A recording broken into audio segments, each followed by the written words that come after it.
What's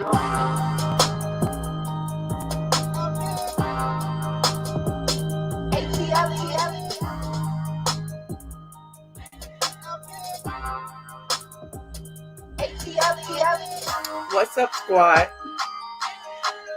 Hey, you guys. Come on in. We got a lot to talk about.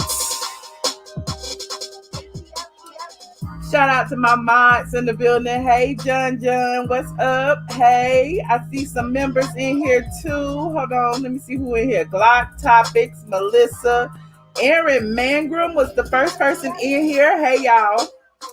Kitty Cat, Queenie, I see you. Come on, we gotta get started. Let me get y'all on in here. Shoe Girl Heels, hey y'all. Lynn Buttons, Trina M. Shout out to all my members. Reese, Bridget. If I miss you, I apologize. I'm just scrolling. Jeremiah, I see you. Donna, I see you. Look, we got some serious things to talk about today, okay? Y'all see Atlanta has been dang near on fire this weekend. And I know the media may have portrayed that every building in the world was on fire, but every building in the city was on fire, but it was really just one. It was a Wendy's. Where an unarmed black man got shot on Friday evening. Now, if you haven't heard by now, Rayshard Brooks is the gentleman that was shot by an Atlanta police officer on Friday. The details of the situation have been all over the media, and we're going to get into that in just a second. But Rayshard Brooks, Lord Jesus, there's so much going on. I can't even think straight. It's just like, hold on, let me stop echoing. Rayshard Brooks is the latest, oh God, why am I going to say so? Look, I might even start crying on this because it's just been so many hashtags. It's like one hashtag after another. It was like the lethal use of force in this situation was unwarranted, and people are upset. People are mad. We out here protesting, running, tearing things up. But what we not doing is burning things up. But we're going to talk about that too.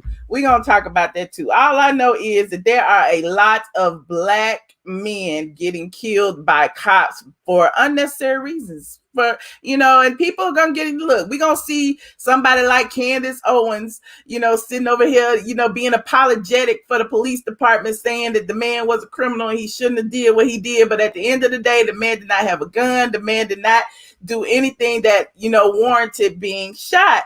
Now, for those of you who haven't heard the story, I'm going to dive into the story. We're going to look at a little bit of the body cam footage that has been released.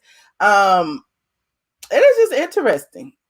But the story, the names changed, the story stayed the same. A white police officer, a black male victim, lethal gunshots, and the man is dead, and another hashtag is created. If it's not somebody kneeling on you, if it's not somebody choking you, then it's somebody shooting you in the back, which is what happened in this situation. The man was 27 years old. That's all I gotta say. The man was 27 years old. Now, was he he was drunk. He was tipsy. Everything that we see, the police questioned him because apparently the police were called because he was drunk and blocking the drive-through at Wendy's. And, I guess people were upset because they couldn't get their burgers. They was blowing, he wouldn't move. And you know how it is on a Friday night. You go to the damn fast food spot after you done left the club or wherever you done had a few too many drinks. You got to put some on your stomach before you make that long ass drive home. Anyway, he pulled over. He was asleep in his car when the police got there. The police pounded on the window. He, sitting there. He answering all the questions. The police talked to this man for 45 minutes. Dang near 45 minutes. They asked him, did he know what he was? They asked him, did he know his name, what he was doing? They patted him down. They patted the man down for weapons. They asked him what was this big bulge in his pocket. He had a whole lot of money in his pocket. I mean, they did I'm still in awe. I'm just in awe. Meanwhile, they gave him a field sobriety test, which he failed. He failed it. Then he was like, he got these, the man called for backup. It was 2 white police officers versus this 1 black man in the middle of the night. What does he do? He tries to run. He tries to get away. He like, I'm not going to jail. Not right now.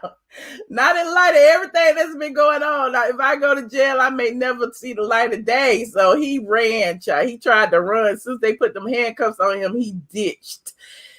And them 2 white police officers hopped on his back like he was a dang animal. Hopped on his back. The people in the damn car in the drive-thru, they recording it because they can't believe they seeing what they seeing. Why is it, like they've been talking to this man for 45 minutes? We've been sitting here watching them talk to him. He was calm. They was laughing and stuff. Now they hopping on his back.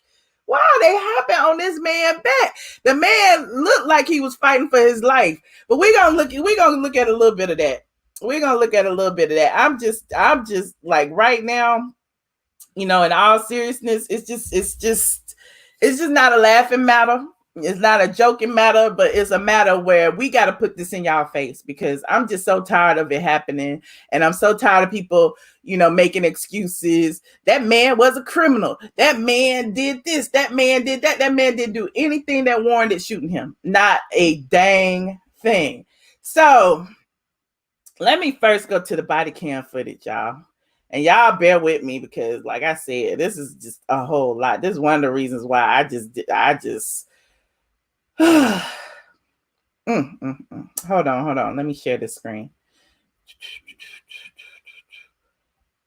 Body cam. This is the body cam that has recently come out. Shout out to 11 Alive. Put this footage out, and we're gonna watch a little bit of it. Let me rewind it.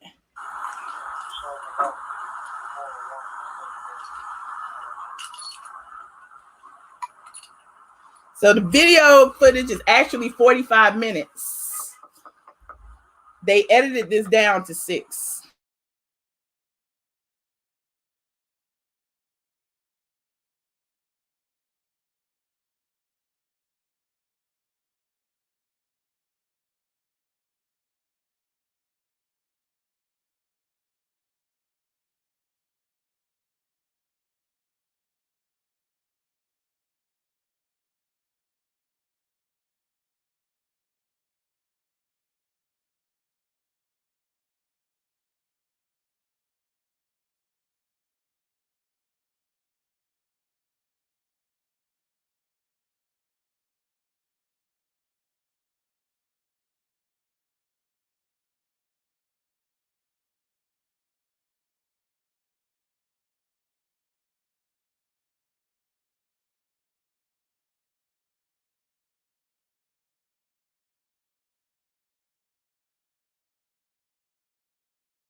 Y'all can't hear? All right, thanks, sir.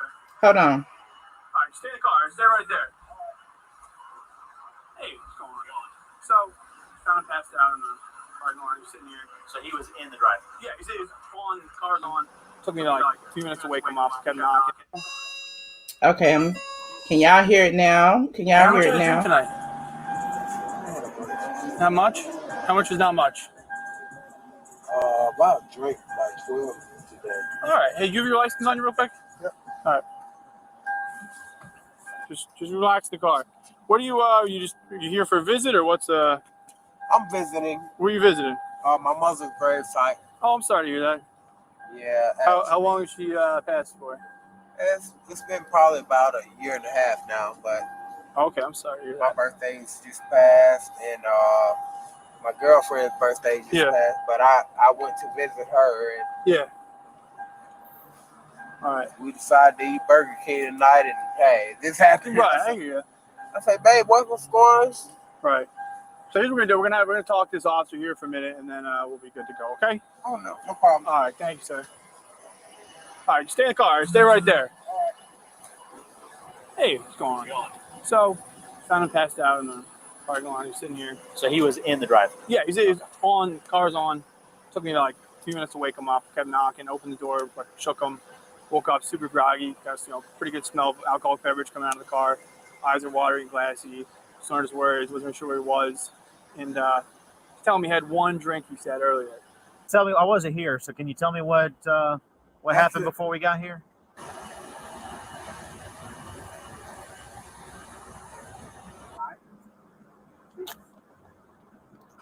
So for 20 minutes, 20 more minutes, Just go home. they talk to daughter's him. there right now. My daughter's birthday was yesterday. Hold on, Miss Brooks. Will you take a preliminary breath test for me? It's yes or no.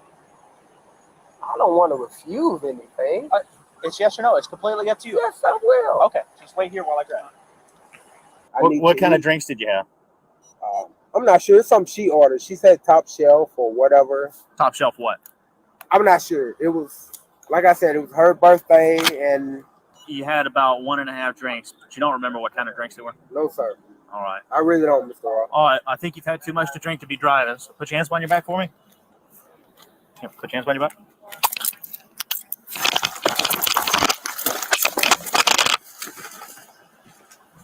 Hey, stop fighting. Stop fighting. Stop fighting. You're gonna get tased. You're gonna get tased. You're gonna get tased. Stop. Come on, man. Stop. You're gonna get tased. Mr. Ross. Hey, hands off the taser. Stop. Hands Stop off the taser. Stop fighting. Hands off the taser.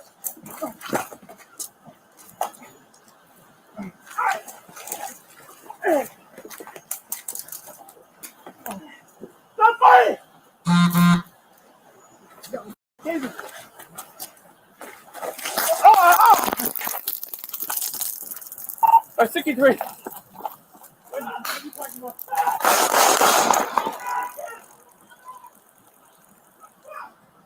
your hands behind your back.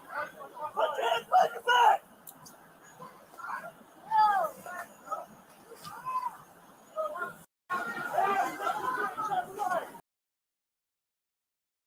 What's not being shown is they fired upon him. And so hold on a second. Let me turn this off. I am sad. Aren't you sad? Shoot, I've been sad for weeks now. Aren't you sad? Like, this whole situation is sad. Everything is sad. Why did he run like that? The man was afraid for his life. Have you not seen the amount of black men who are killed by the police daily for lesser offenses? Have you not seen those things? So when I hear people saying, well, why did he do that? Why did he do that? First of all, the man was drunk out of his mind. Second of all, he was woken up by a white police officer banging on his window. Third of all, the man called for backup when the only thing the man was doing was sleeping. So how can you say that there is like, I'm just all the people who are saying, well, what about this and what about that? Well, what about it? Well, what about it? The circumstances surrounding the situation did not warrant for that man to be killed. Now, this particular video that I'm about to show you right now, is actually from somebody who was in the drive-thru at the Wendy's, okay? And everybody who was there at the drive-thru in the Wendy's were just as disturbed as we are watching it. And in fact, all of them said to those police officers, oh, y'all done now? Like, y'all been talking to this man for 45 minutes? Y'all been talking to this man for 45 minutes. And now you gonna try to kill him? Hold on. Here it is right here. I'm just gonna show it to you because I am. And it's a lot, y'all. It's a lot. Hold on. I'm going to play a little bit of this video. Tashelle Brown shared this, and she said, it's different to see it on the book than in real life. I just witnessed a fight and a whole shooting in a Wendy's parking lot. I'm not saying what he did wasn't wrong or fucked up, but he did not deserve to shoot him either. This happened literally 5 feet away from me with my kids in the back seat. Tell me how fucked up that sounds. How fucked up that sounds. Thank God we're all okay. But me and Chris never will forget this day. And yes, I cried. It's a pretty messed up thing to witness. Hold on.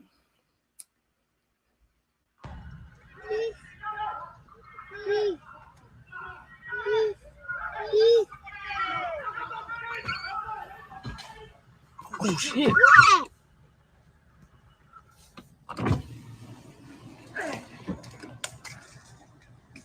Damn.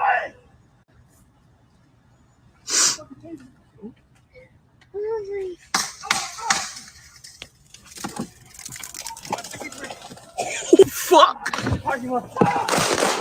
Oh. Hey, bro, we got kids. Right.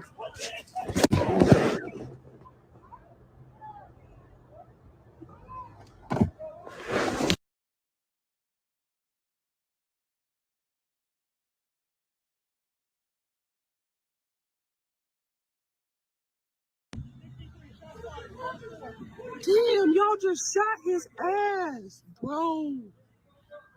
That's fucked up. Oh my god. Damn, y'all just shot his ass, bro.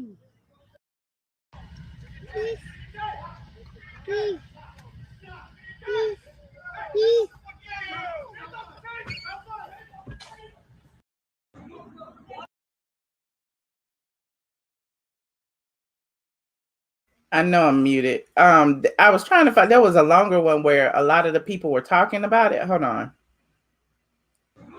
Oh, this That is it. is so fucked up.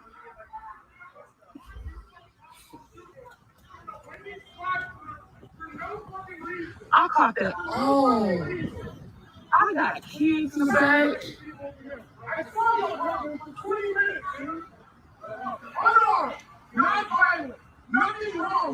They talked to the man for 45 minutes.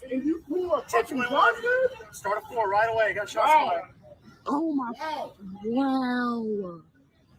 Officers are okay. Both of your careers are definitely done because you just shot a man for no reason. My kids are in the fucking back.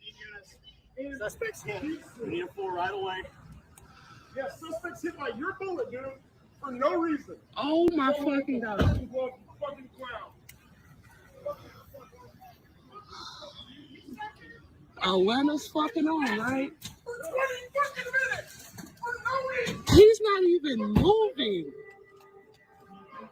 He's not moving at all. He's gone. No, he breathing. He breathing hard as fuck too. I just watched that shit happen. I can't fucking believe it.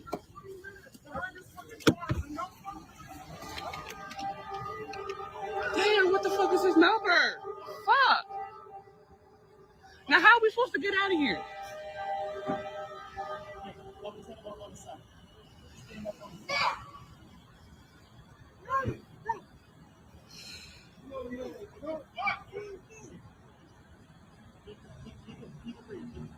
Oh, Jesus, Lord Jesus.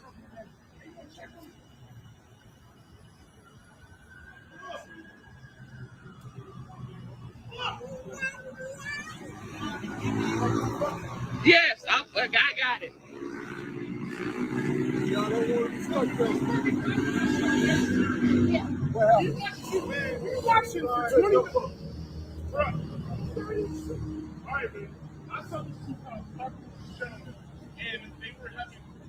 So everybody on the scene was in agreement. They watched them for like 20 or 30 minutes. The man put his phone down. And then I think he realized that they were going to arrest him for no fucking reason. So he, like anyone else that's going to get arrested for no fucking reason, was like, fuck that. And he ran away. They could have His tasered car him is instead here. of shooting him. Why the fuck were you shooting him? They paid His him. car is here. You leave your fucking vehicle here. Why the fuck do you need to shoot somebody, bro? Well, listen.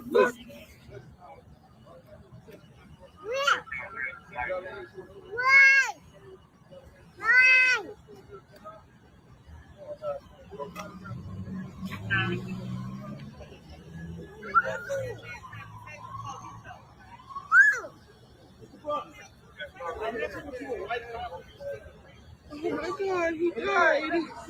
So needless to say,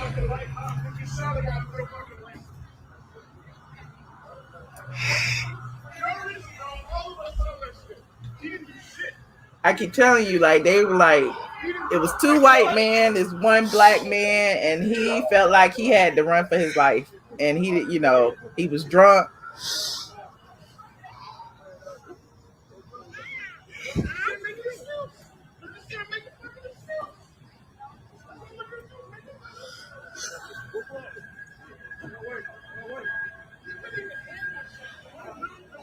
Oh my God.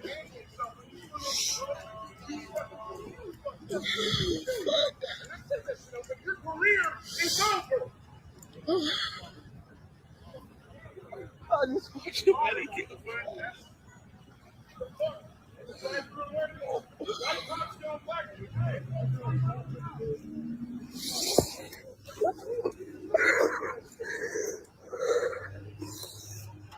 Oh my God. All I know is he was talking. He took off. They said, "You're going to get tased." They tased him, and when he got right there, they shot him.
I'm muted. I'm sorry. I keep doing it to myself.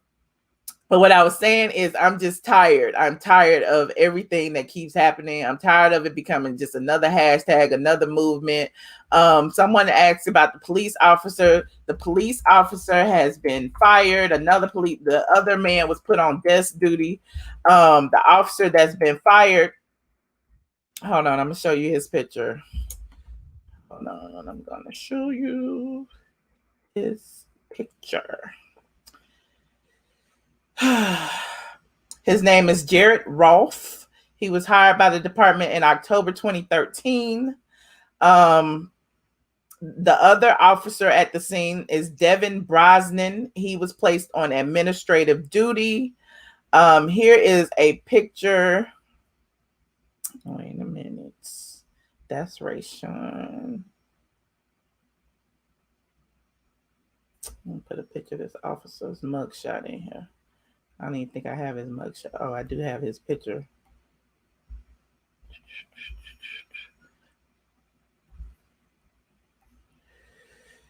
Here is a picture of the officer. Where'd it go? Oh, there it is. Here is a picture of the officer who was involved in the shooting. You know, everybody's calling for, you know, a murder charge. Even the DA has spoken out about it and said he did not feel there was any reason for them to use lethal force. The mayor has spoken out about it, and the chief of police has stepped down over all of this. You know, it's a lot of things that's been going on. The chief of police seems to feel that the mayor and the DA are working too quickly to prosecute these cops. They feel like they should have some reason to fight it, to, you know, go through a investigation process. But, you know, the mayor and the DA both feel like, you know, now is the time to take quick and swift action, which I agree. You can't hear me again? Can y'all hear me now? Can y'all hear me now? You said you can hear. Okay, y'all can hear me. Okay, good. So, you know, it's just a lot. So when we get to the protests. Now let's go ahead and start talking about these protests. This is Rayshard Brooks. He was a father. He was, he was a black man. He was a man who had his flaws. People have been, flocking to the site where it all happened. For Friday, Saturday night and last night, it just came to a head. Someone set the Wendy's on fire. Totally set the Wendy's on fire. Now, hold on, let me put the damn Wendy's in here. That's the police officer. The Wendy's has been burned to the ground after it was just riddled with graffiti and everything. And now here's what I want y'all to see. Now people keep saying, calling us, the protesters animals, saying that, everybody's just outraged, so outraged that they will burn this Wendy's up. But apparently this particular Wendy's is owned by, they say, I'm not pretty sure, but this is just talk amongst my friends. They say this Wendy's was owned by a black person, but there's that. You see all of these people. It was a lot of Caucasians around, a lot of Caucasians with spray paint bottles and walking around with signs and everything. And it appears that one of those Caucasian people that was caught on film, one of them, that's a picture of the Wendy's today. One of them is being sought for starting this fire. Now I know, people are like, well, what difference does that make? They're our allies. They can be, they can march alongside us. They can, they can fight for our cause. If they gonna tear things up and we don't have to, let them. But the thing is, like, they're tearing things up and you being blamed for it. They're tearing things up and we're the ones that, being beaten and shackled and taken into jail for the things that, these people are doing. And it's just unfortunate. So now there's a $10,000 reward for this woman. Her face can't be seen. But apparently, when we see these people standing around in 90-degree weather with black hoodies on and skateboards and things like that, it's, kind of like question, like, what is going on? Like why you outside with hoodies and sweats on and I'm hot, and then we got our the Black Lives Matter people, some of them walking around with no shirt on because it's so hot, because we don't like heat. we don't like heat. But anyway, it's just interesting. Let me read about this reward for a second. Hold on. It's just interesting to me. I just sit and watch and like, oh my God. So the person who started the fire is supposedly a female that they spotted, a Caucasian female. They said authorities are offering $10,000 reward for information leading to her arrest, or leading to the arrest of the people who started the fire. The University Avenue restaurant, which was the site of a black man's death at the hands of an Atlanta police officer, was left burning after a protest on Saturday evening. Police on Sunday distributed photos of one suspect attempting to hide her identity. The department also cited a video posted to social media that depicted the woman. Now, here is the video. Hold on, let me put this in here.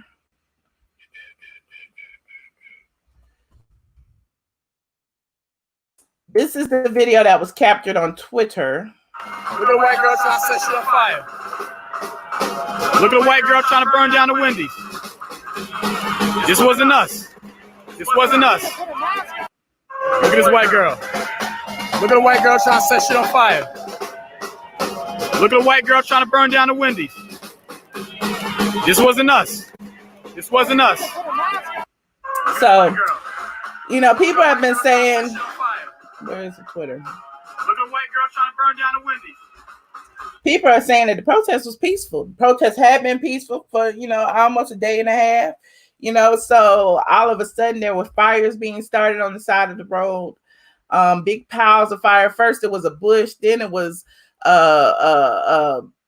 fireworks or some type of explosive. Then the Wendy's was ablaze. So it is what it is. You said block somebody. Hold on. We already know we have some trolls in the chat because of the subject matter. There's always going to be trolls, but that's okay. I can't even see who it is. But there's that. So I would love to, if y'all want to talk about it, we can. That's all I have on the matter. If you are just getting here, go ahead and like this video, subscribe. Sure, I would love to hear from you. Let me know what you think about this situation, because I'm tired. I just want to listen right now. I just want to listen to y'all. Shout out to my new member, just because. I appreciate you for joining. No one is talking about authorities are automatically. What are y'all talking about? Hold on. I don't know what you're talking about.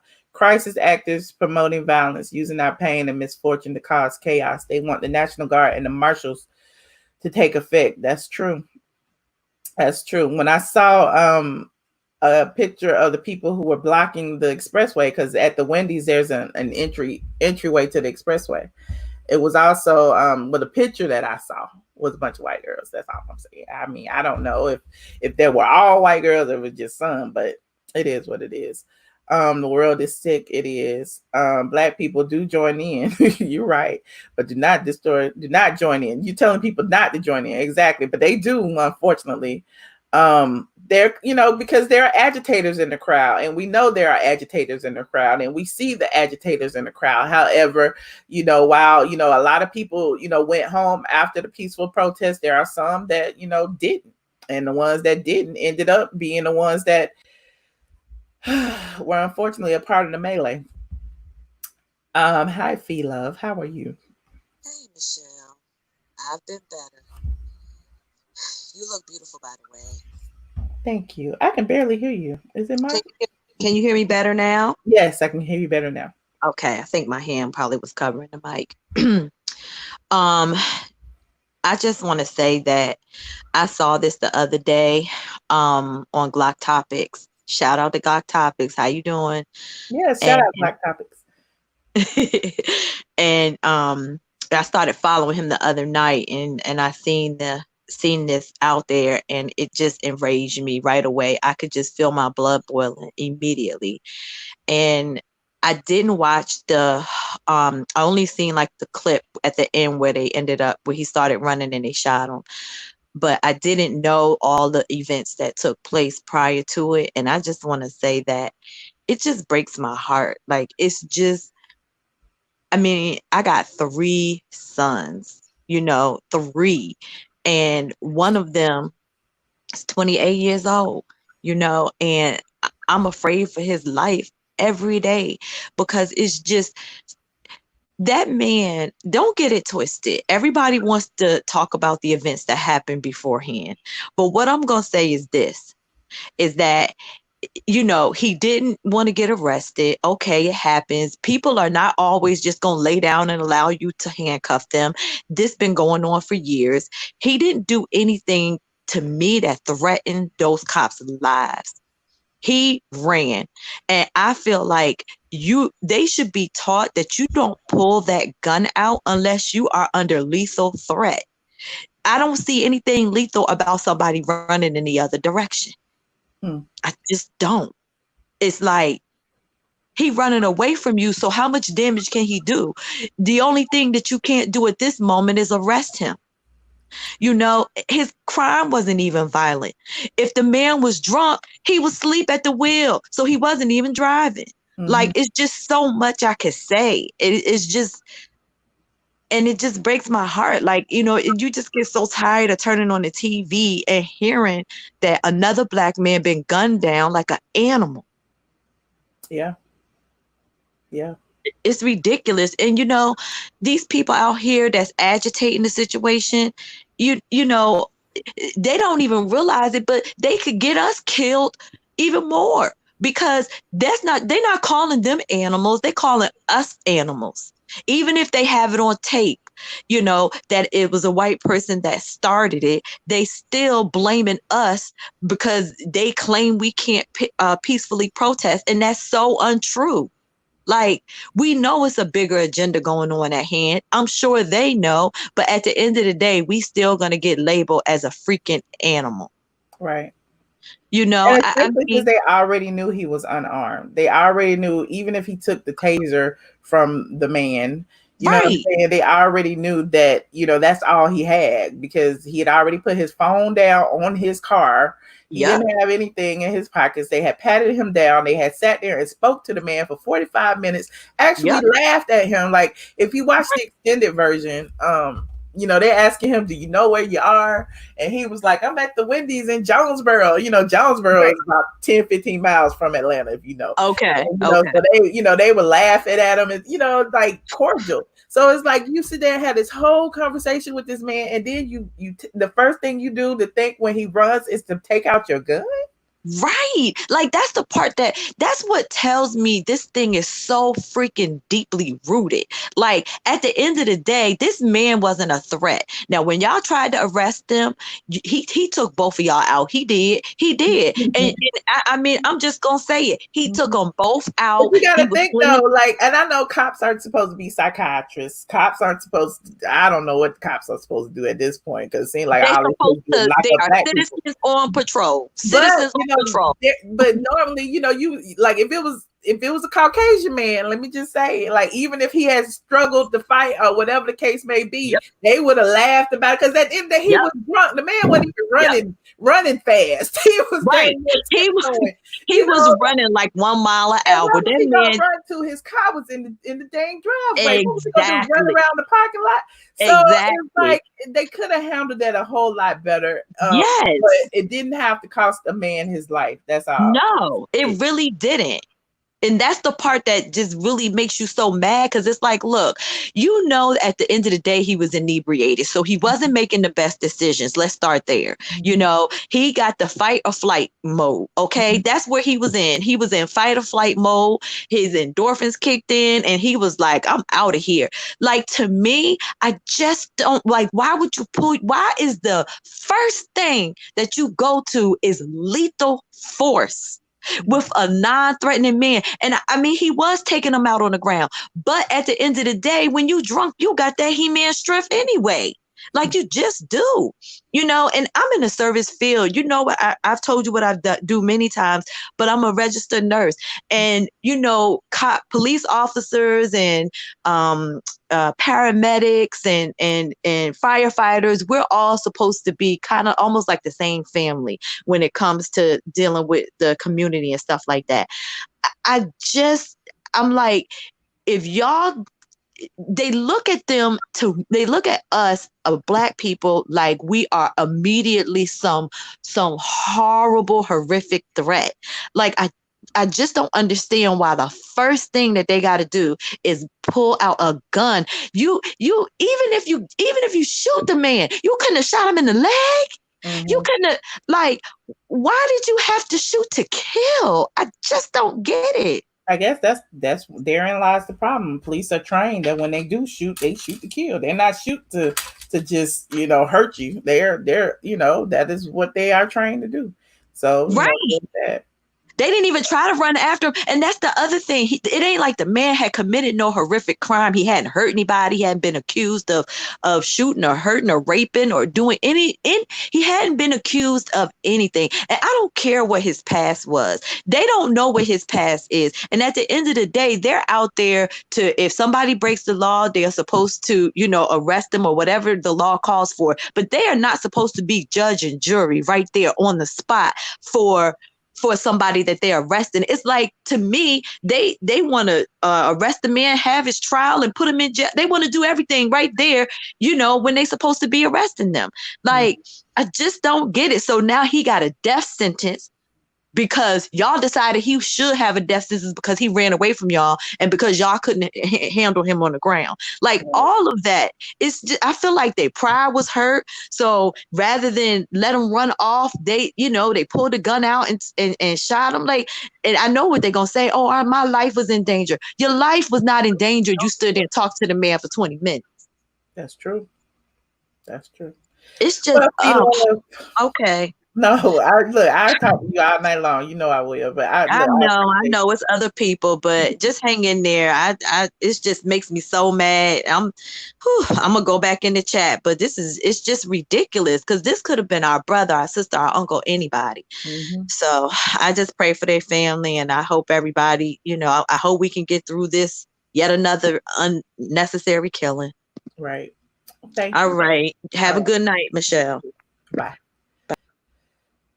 Hey, Ann Grace, how are you? I'm good, and how are you? I'm good. I'm I good. know, and I'm saying I'm good, but I'm not really good. So I just want to say, of course, I'm very angry. I'm very frustrated. I'm very upset, and it's like there's so many things that went wrong because from the moment that they came and they saw that the guy was sleeping in his car, you obviously figured it out that he was drunk. Mm-hmm. You could have said, hey, let me get somebody to come pick you up because we don't want you to drive this vehicle. Waited till that person came, pick him up, take him home. They interrogated him for 45 minutes. Right. By the For time they 45 finished minutes. interrogating him, he was probably sober. You know what I'm saying? If you felt like he was so drunk or whatever the case was, and you took the test and he was drunk, whatever, he did the right thing. He wasn't driving his car. He was in there sleeping it off, right? Mm-hmm. But you decide to still escalate the issue. But it's just a deeper issue. It's because, when they see Black people, and it's not until they change the lenses they look at us through, the way they value us.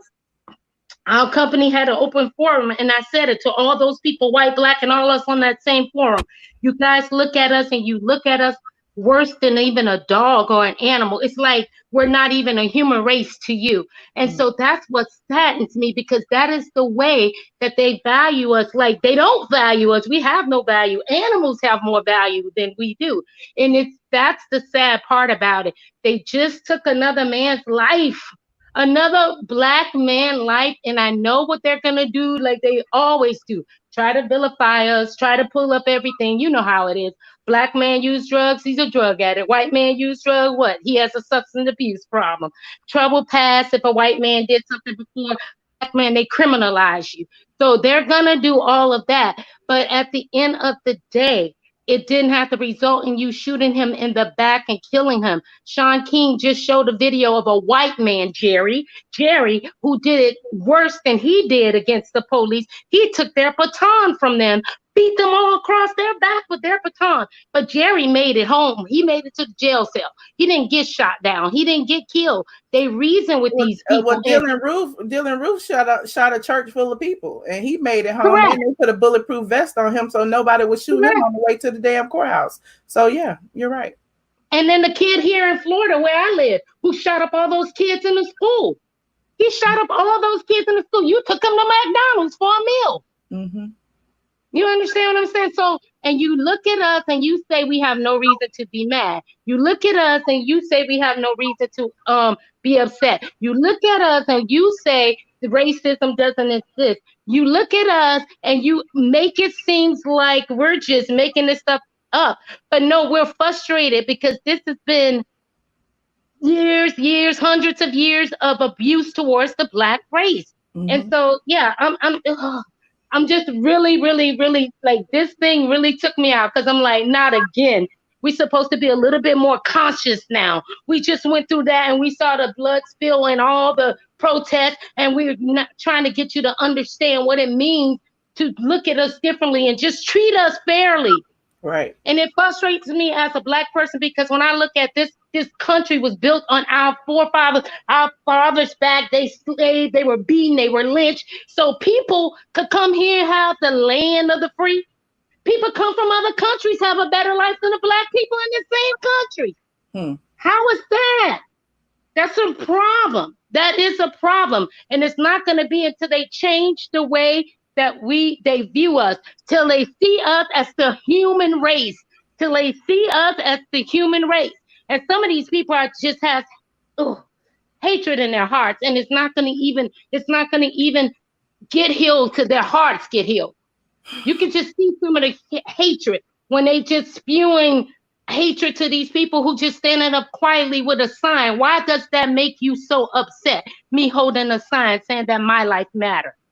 Why does it make you so upset? You ready to fight and spit on people and do all these, crazy things. So yeah, I am frustrated. I said, I said this because I noticed that companies and people I know for our company are now saying, okay, we're going to stand up. We're going to try to understand what the plight of the Black people are. How can we do better? These are the conversations that are being had. But like I said to them, and I'll say it again, you're never going to get better till you acknowledge that you got an issue. There is an issue. And y'all keep trying to sweep the issue under the rug, but the issue can't go under the rug because it stinks. We got to go ahead and face it. There's an issue. And until you change the way you view us, till you change the hatred in your heart, we're not going to move forward. We can't, that has to change. But anyway, I don't want to take up the time from everybody else. But yeah, that's my point of view. I'm just really frustrated. It's like, where do we go from here? You're right. Well, where do we go from here? And my last thought, I just remembered, these people that are coming to burn up these buildings, they're not the ones that are for us. Do not be misled. They're not the ones that are for us. Those are the ones who are not for us, and they have an agenda. And so that's like sleeping with the enemy, because their agenda is specifically what they're doing, to come and incite and cause all these things. So again, the view of us can be look at them. See, look at them. They're not real people. They're just animals. They're just less than, whatever. So they're not the ones who are walking with us, protesting. That's a whole different group of people that you see that come out to burn up those buildings and do those things. Just note that. Okay. Well, thank you so much, Ann Grace. I appreciate you as always. You're welcome. Have a good one. All right, you too. Brina. Hey, Brina, how you doing? Hey, Michelle. I'm okay. Upset, frustrated, pissed off. I'm sure everybody is. I just got in, so I've missed a lot of the commentation. I wish I had heard everything. So I may be repeating something that has already been said, but I've been watching the videos, uncovering new videos as they are posted on YouTube all day. Mm-hmm. And true, the guy was drunk. He thought he was in Clayton County off Old Dixie Highway. He was drunk as a skunk. But it just infuriates me to the fact that they could not use a non-lethal method to apprehend him. Yes, he got away, but there's also videos, and we've seen countless of videos where there are other people of other races that not only get hold of tasers, they get hold of police guns, they jump in the back, they jump into the behind the wheel of the police cars, and they take off in the police cars. Police don't even shoot the tires out. The police let them go. And here this man gets shot down in front of everybody in the drive-thru. Everybody in front of kids. It was more dangerous to fire that weapon in front of all those people. Like someone in the chat had said earlier, like they had they didn't think of anybody around. The other thing that really just totally pissed me off was the press conference by the family's attorney, where he said the witnesses stated that the police picked up the shotgun, the shell casings before the GBI came. Mm-hmm. They did. Like they had no idea that there was a surveillance cam video at Wendy. So all the placement of everybody was already there. So they tried to cover something up, and it just really infuriates me. And they can't hide it. And I'm glad that the DA has already made statements about it, and they're going to press charges. They just have to file the right charges. But yeah, this can't go away. Yeah. Okay, that's all I wanted to say. Thank you. Well, thank you. I appreciate you calling in. Okay. Bye-bye. Right, bye. Y'all, I don't know if I could take anymore. Hold on. Heather Katz. Hi, Michelle. How you doing? Honey, I'm just here. This thing is getting from bad to worse, I'm telling you. It is. Until when they clean up the police department, things may get a little better. Because you have the police that they're assigned to certain neighborhood, they're not from the neighborhood. Then you have these white policemen in the black neighborhood. What do you think they're going to do? What do you think they're going to do? Because half of them, I'm not saying all, but half of them are racist. So when you put them into a black neighborhood, you know, it's just every black man is a suspect. Because that young man, they already have his ID. They know where he lives. Go there and wait for him. You're right. They could go to his house and wait for him. Well, Heather Cat, you just repeating everything we've been saying over and over and over. Everybody's saying the exact same thing. I agree. It's ridiculous, honey. But you know, you would think that after George Floyd, you know, things would be you know, kind of cool down, but it's not. So this is to show that they're not afraid to show who they really are. They're not afraid. Right. So until they clean that mess up, then things may get a little better, and stop assigning those white cops into the black neighborhood. Because they see every black man as target. They don't care who you are, where you're from. All they see is that you're black. And you're a target. Anyway, well, nice chatting with you, Michelle. I'm going back in the chat, okay? Thank you, Heather Cat. I appreciate it. Bye-bye. All right, goodbye. Glock topics. I'm so tired. Why none of y'all will be on screen today? What is up with that? Oh, I was going to, but then I just, followed everybody else and then go. So you just got to be a copycat. You can't just stand out, huh? Turn your camera on. Turn your camera on. If I've never seen you before, especially turn your camera on. It's a whole bunch of people in here I've never seen before. And I ain't going to let no trolls troll me in the dark. Well, I'm just going to add a couple thoughts. Probably nothing new, but just what what's been on my mind. I don't feel like the last caller said she thought like things would like calm down after George Floyd. I mean, I never had that idea. I never thought like I don't think the whole end racism narrative is even believable or likely, because racism is deep and is embedded, and people are putting it in their children today, and those generations are going to pass that hatred on. So ending racism isn't going to stop. We just have to continue to put pressure on them constantly. And I know how difficult it is, and I know how people want to just like go back to normal and whatever normal is, and just kind of like live life how it was, but we can't. We have to be uncomfortable. We have to keep sharing these conversations and these videos and these injustices, because it's not going to stop if we stop. Yeah. Change is uncomfortable. I always say that change is uncomfortable. In order to grow, you got to be uncomfortable. So, I mean, and it is really uncomfortable to see this every single day. And it's not just the one we saw today. There's more. There's people being hung, and they're calling it suicides.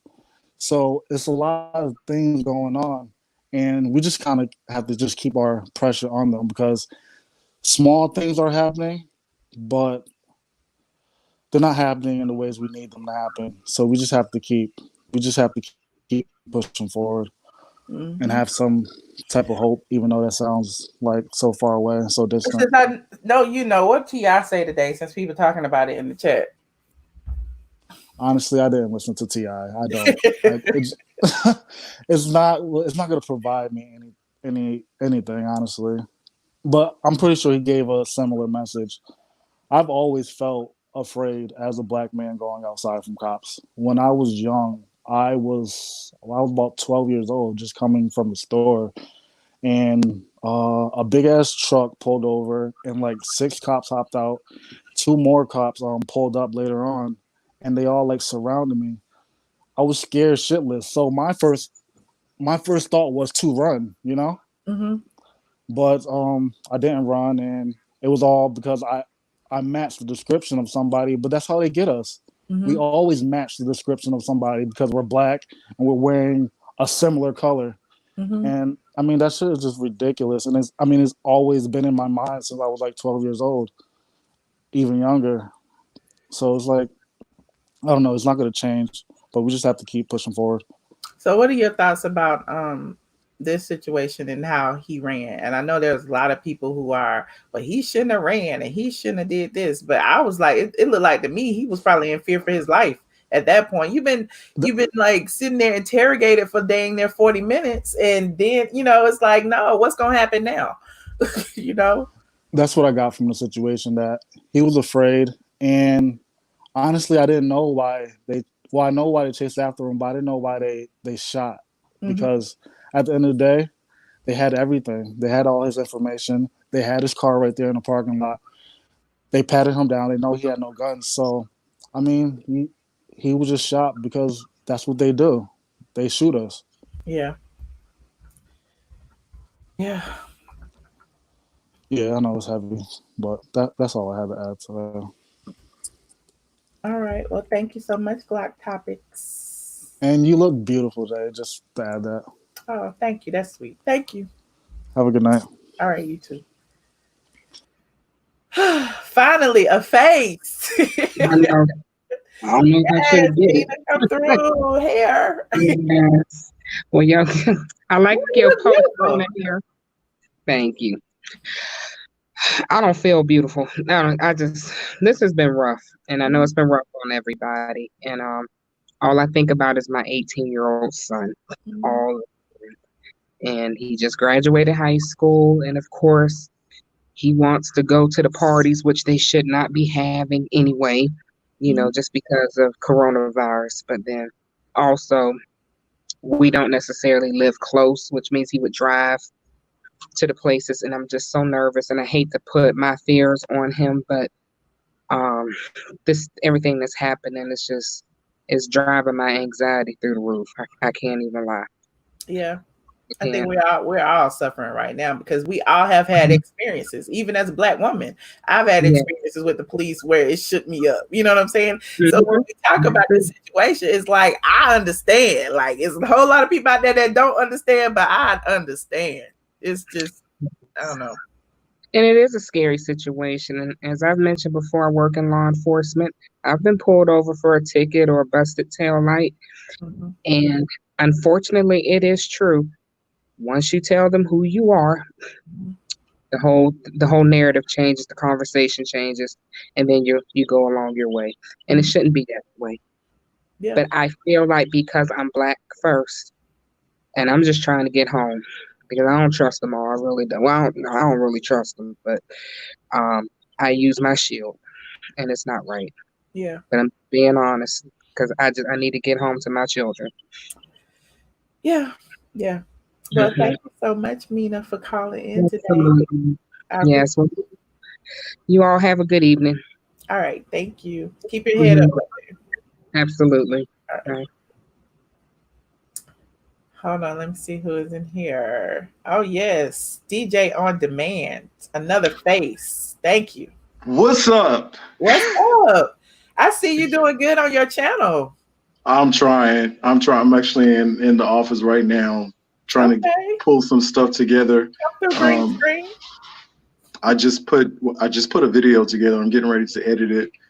But by the way, great job on the hair. You did that? Oh no. I got it done. Thank you. I wish I knew how to do that. I'm just trying to make light of the situation, but it's really a horrible, horrible situation. I cannot even speak words to say. I just don't have words to say. Well, all of us are speechless because we see this stuff happen all the time.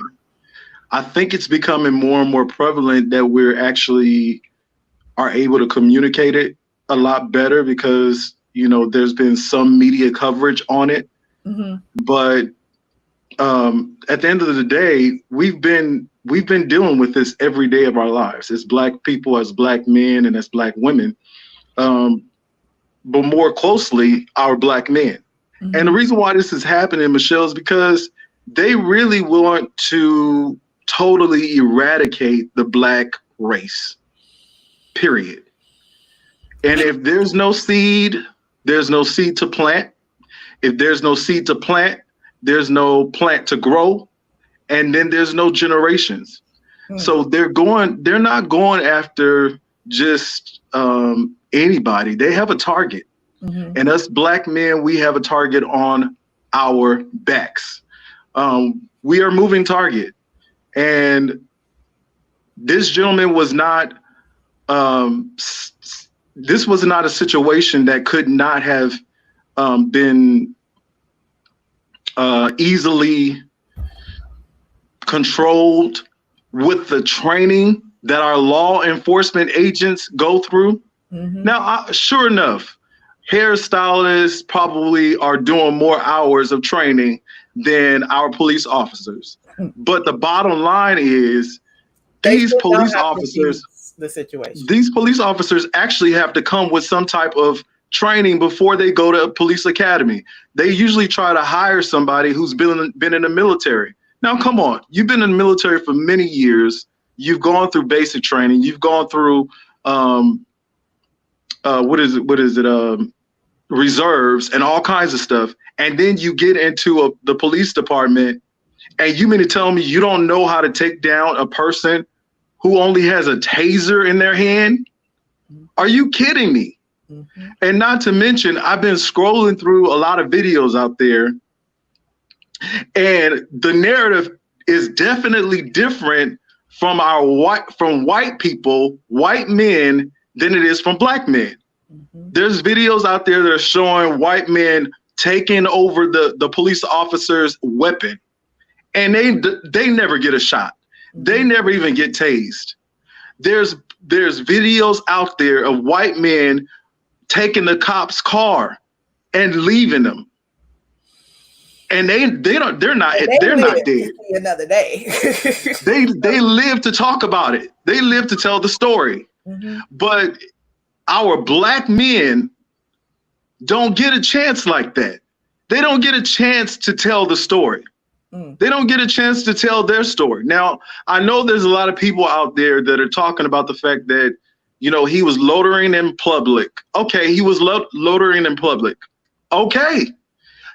He was under the influence. Let's give him that. Okay, he was under the influence. Did that still mean that it should have cost him his life? Those police officers are at fault. And they're at fault because their training says that if they see something that is a potential crime that's in progress, their immediate response should be not to ask questions, but to detain and to investigate. So the first thing they should have did was told him to get out of his car and put his hands behind his back. You're in a drive-through, right? And you're holding up traffic. Well, at that point, he was just parked in the Wendy's. He wasn't even in the drive-through anymore. He was parked. He was parked at this point. When they pulled up, he wasn't he was in his car in the driver's seat, but he was parked. So he wasn't even driving.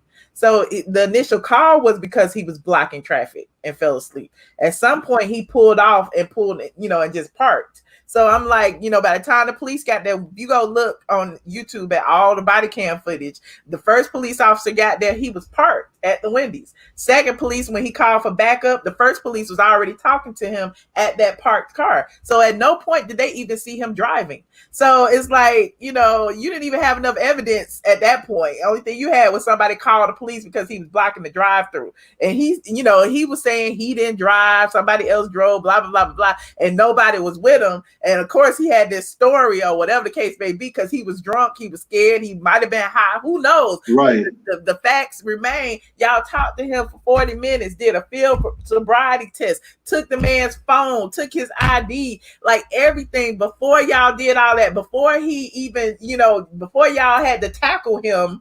Because, of course, black men, it take two white men to tackle a black man. You know what I'm saying? Like he had to exactly. They're already scared of us. They already frightened of us. Yes, the whole situation was just like, how can anybody sit and justify any of that happened? I don't understand. It's not justifiable. It's not okay. Now, do I believe that the cops that were involved are racist? I don't know. I can't speak to that. The first cop, he was actually going to leave the scene. And quite honestly, the situation had really kind of got under control to the point where they could have said, you know what, we're going to ticket you and send you on your way. But when the second officer came on the scene, that's when all hell broke loose. When that backup person comes and they have no idea what has happened before, and they're only hearing what the report says or what was put in the computer, they really don't know. And already we're in a climate where, you know, it's really volatile, to be honest with you. So I get having an immediate response. I just don't think that the measures that the police officers took were warranted. They were not okay. And it's time for us to start standing up and saying what's not okay. Now, I understand that the police chief actually resigned. Is that correct, Michelle? She did. And, you know, we all saw that coming because she felt some kind of way when there were criminal charges being brought against all the officers involved in that tasing incident with those students. So if you recall, the students got tased. The officers broke the windows, slashed the tires and all that because they were mad that the student wouldn't, you know, pull up or whatever the case may be. But in that situation, she sent out a memo and said that, you know, it was all politically motivated. She was upset that she didn't feel like the officers, you know, she wanted there to be an internal investigation first. And so she didn't feel like, you know, that the procedures were going as they normally would. And so when she sent out that memo, I already saw that coming. And so when this happened and, you know, everybody was quick to respond, the officer quickly got fired. You know, now the DA has gotten involved. He hasn't announced if there will be any charges yet, but he said that he didn't see that there would be any reason to use lethal force. And so it looks like charges will be, you know, brought on this officer as well. She resigned. And I feel like that's why she resigned. I don't know, you know, all the specifics, but that's how I feel about it. Yeah, I think that is there's a very good point, and it's a contributing factor. But yeah, I have to play devil's advocate in this situation and say that you, as a police chief, you have to you kind of have to understand that this woman is getting it from both ends. She's trying to keep a staff continuing to go out and do a job and not be afraid to do their job. And then, you know, try to keep a balance with the safety of her officers as well as the community. But the bottom line is they took an oath to protect and to serve. DJ, I gotta say this too, because everybody's saying in the chat. She did resign as chief, but she's gonna be reassigned within the police force somewhere. She didn't lose a job now. Oh, she didn't lose her job. Right. She resigned and the mayor accepted her resignation. So she's not the chief of police anymore, but she may be something else within the department. You know, it's just crazy. It's pathetic. And you know, the mayor of Atlanta should have demanded a resignation. If they did not, they already seen this coming. They already seen these kinds of things coming. So what they should have done was they should have immediately jumped into action and got some processes in place to make sure that the police officers are following the protocol that is set. But it looks like to me that they didn't do that. Right. They didn't do that. They didn't set protocols and guidelines and boundaries. You know, if they felt it was an immediate threat and they were going to have to use deadly force, the man was running. How are you using deadly force and he's running? Right. You're right. Well, DJ. So anyway, I thank you for this time, but I share with everybody in this topic, and I'm really angered. I'm really sad that I'm just sad and lost for words. And I really hope that there's a resolve from this and that, you know, at least Atlanta and Georgia can get it right. I hope so. But thank you so much, DJ. I appreciate you. All right, y'all. All right. Goodbye. Your next, Daily Mail. I know you don't want to be on camera. You don't want to be on camera. Let me see what you got to say, Daily Mail. Hello. Hello.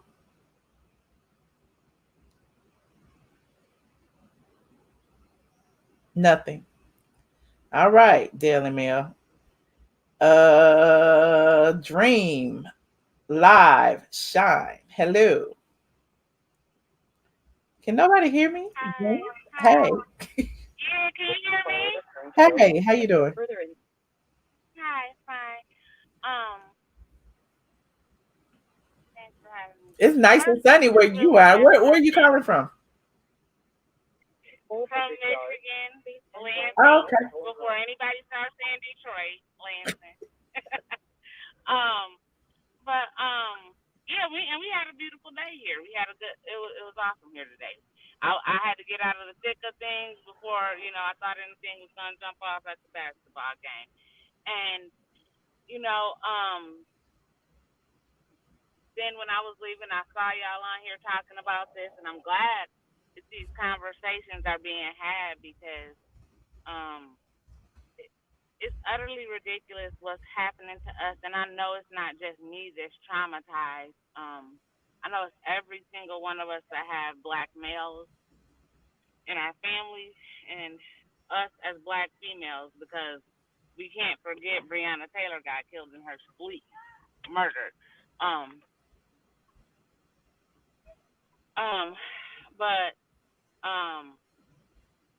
this situation is horrifying. Like, I'm traumatized. I have brothers, I have a father, I have nephews, and my nephews are growing up they're going to be big black men. They're going to be huge, and they're so sweet and they're so kind.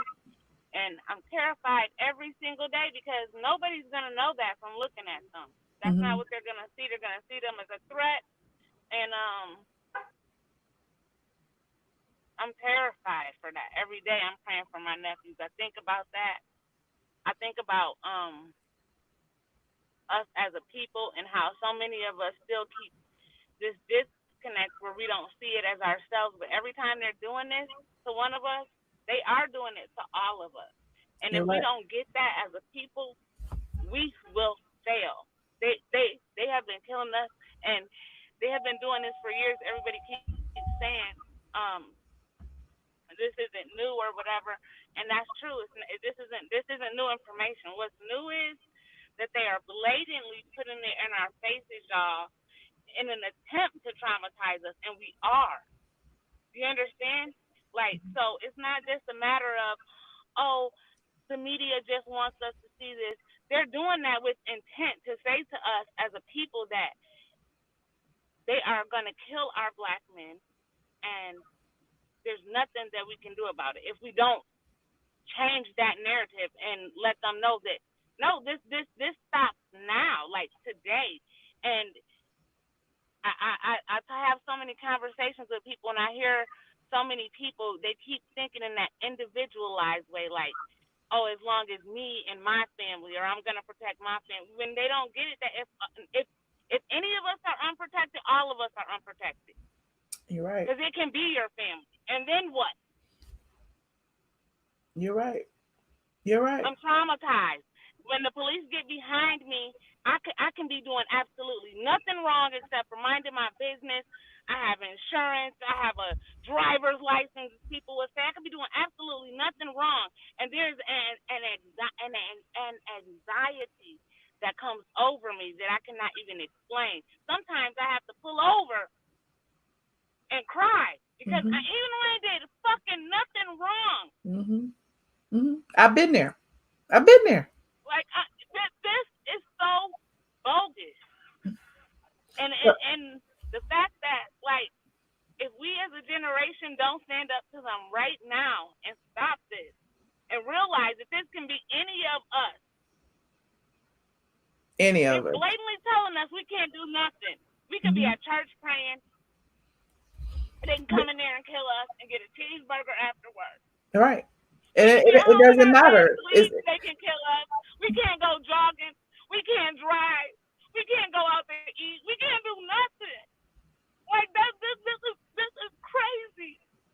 Like that's crazy. I stay in the house all the time by nature, and still when I come out for a little bit of time that I do, I'm terrified, and that's wrong. I shouldn't have to live like that. I shouldn't feel like that. I shouldn't have to look online and every single day I'm seeing another black person murdered or in my face. And people watch it over and over, and you got people that laugh at it it's so many people making excuses, but what you can't do is take that all in. Know that you are here for a reason, and your purpose is greater than to cause somebody else grief. Because I mean, for whatever reason, there are a lot of people out there, white supremacists or whatever the case may be, that feel like Black people are solely here to destroy their lives, and we know that our purpose is bigger than that. And walk in your truth. You are a queen. Stop it. Don't cry.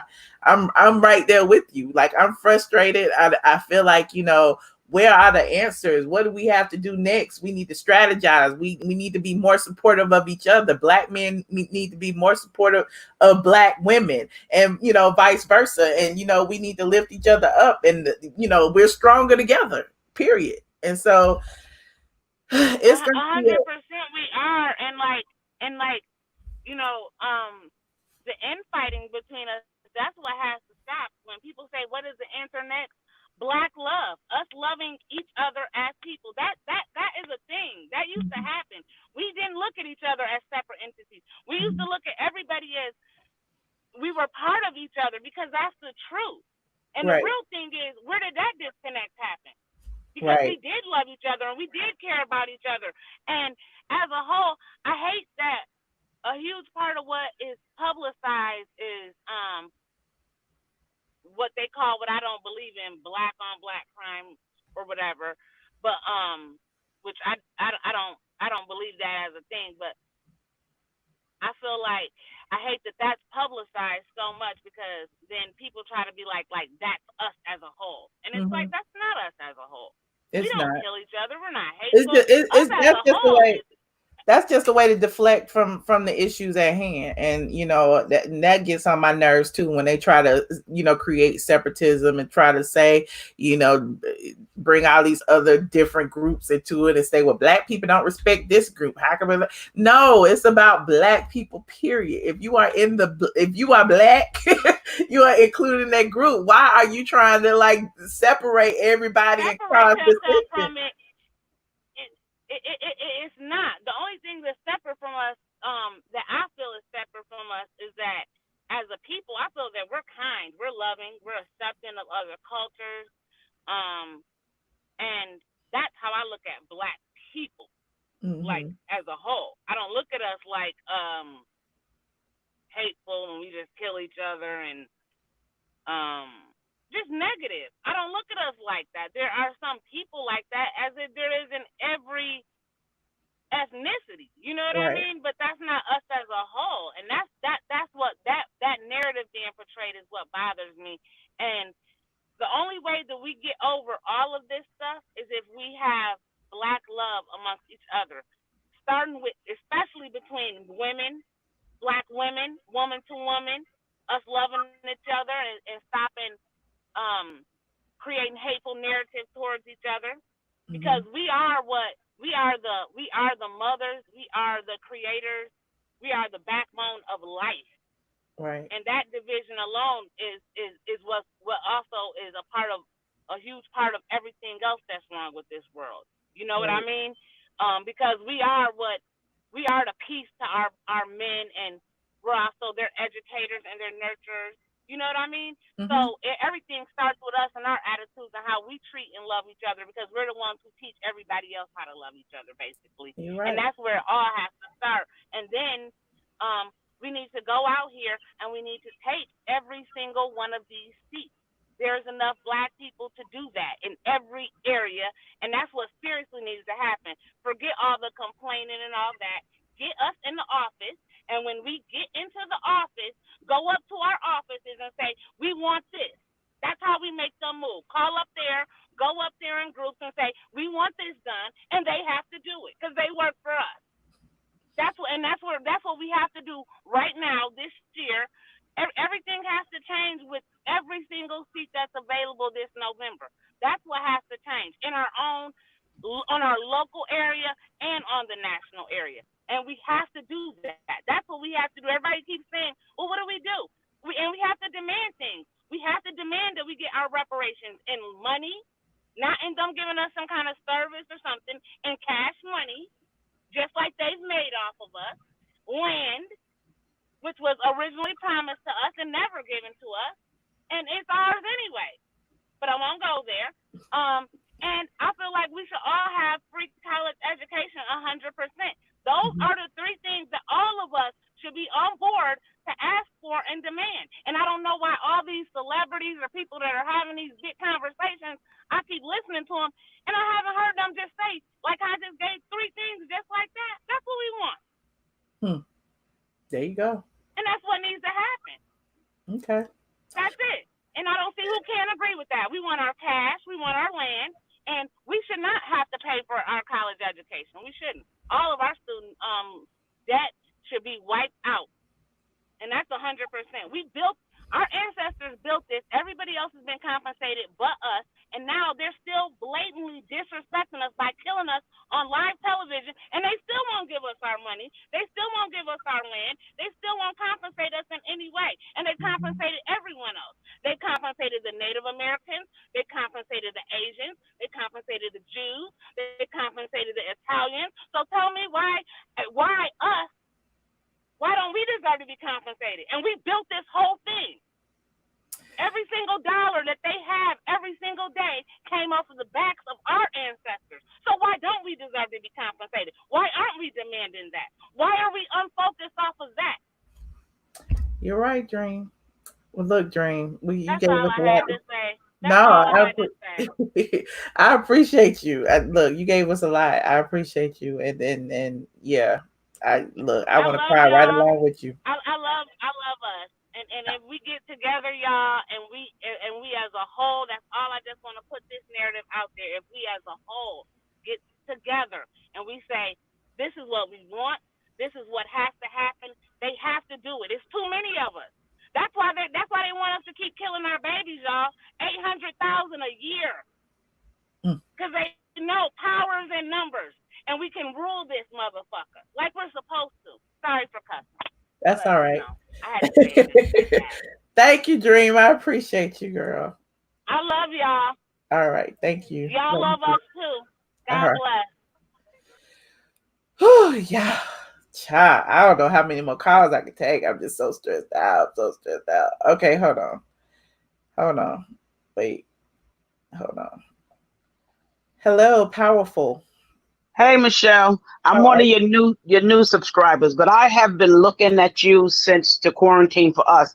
And one of the things that I just joined your Patreon today. One of the things that I've been looking at, I get, because I have family in Georgia, I have the news channels. What we're going to have to learn to do, we as a people don't get along with each other. We don't stand together as a people. And that's something that we have to learn to do. Because I'm looking at people that should be stepping up, not stepping up, because they're worried about their stuff. They're worried about their stuff. I'm from Brooklyn. In New York, we're having the same issues, but right now the governor is making changes.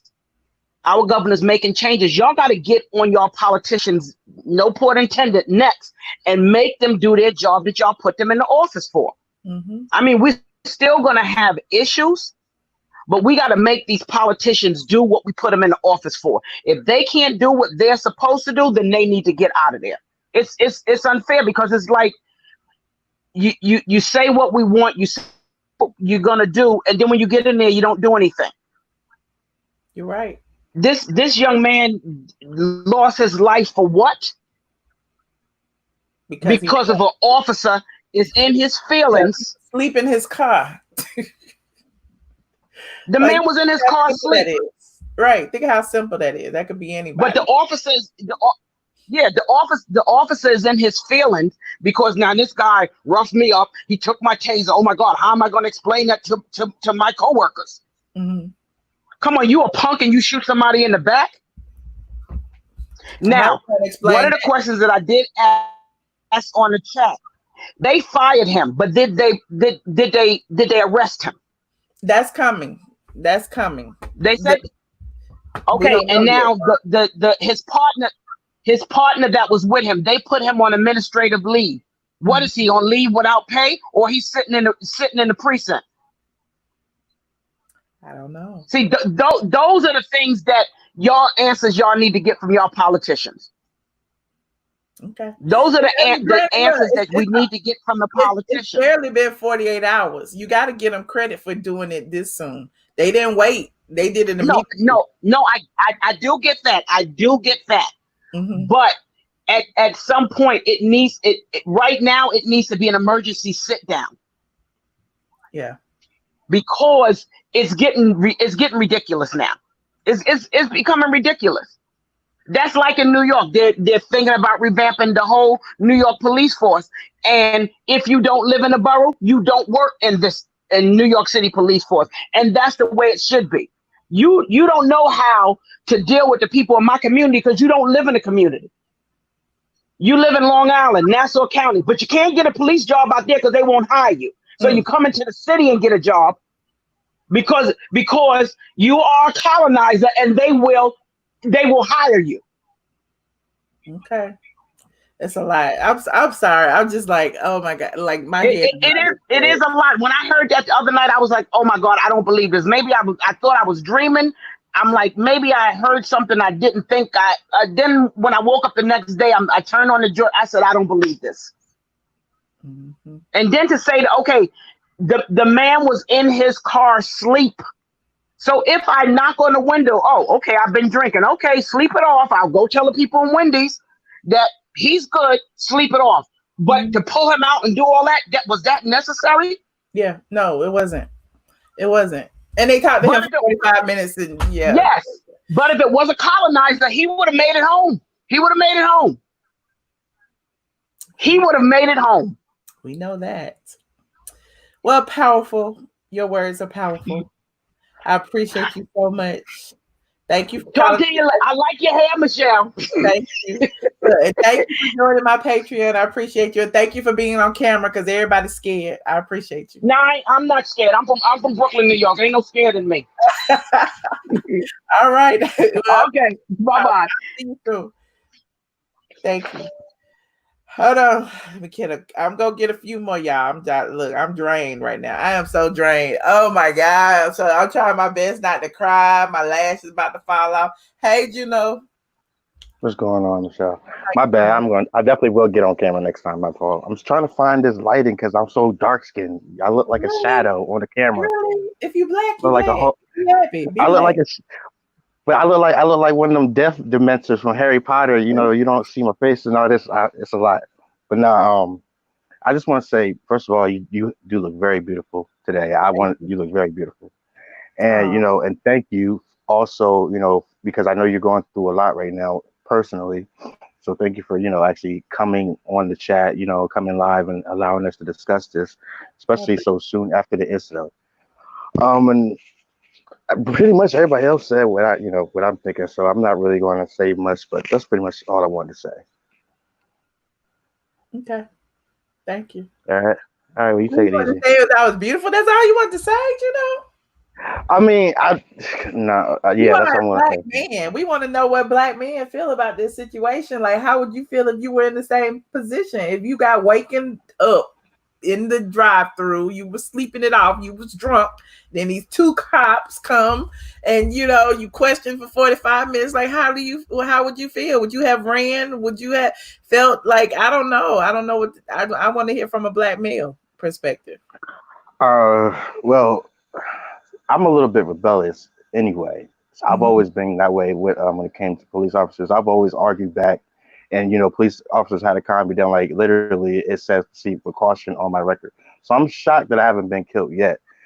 So me watching that incident, knowing me, I would have definitely gotten out that car. Like, before it even got to the point where dude was running and broke free from the officer, because that's just me.